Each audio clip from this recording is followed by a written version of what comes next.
আসসালামু আলাইকুম। সবাই কেমন আছেন? আশা করি ভালো আছেন।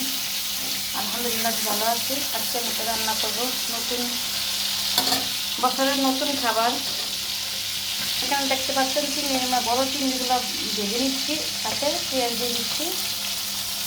পেঁয়াজের সাথে সামান্য একটু লবণ দিয়ে দিচ্ছি ভাজার জন্য। এখন পেঁয়াজ আর হলো চিংড়ি মাছটা ভাজা হয়ে গেছে। এখন আমি দিয়ে দেবো হলুদ আর মরিচ। হলুদ মরিচ দিয়ে দিয়েছি। এখন আমি শাপলাটা ভাত দিয়ে নিয়েছি, শাপলাটা দিয়ে দিচ্ছি।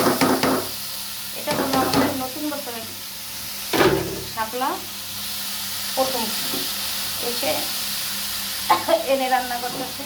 শাপলাটা বিকেলে ছিলাম, কড়াইটা অনেক ঠিক করে একটু দেখি ডেকে দিয়েছিলাম শাপলাটা। রান্নাটা কেমন হয়েছে এটা কিন্তু আমি পানি দিইনি কোনো।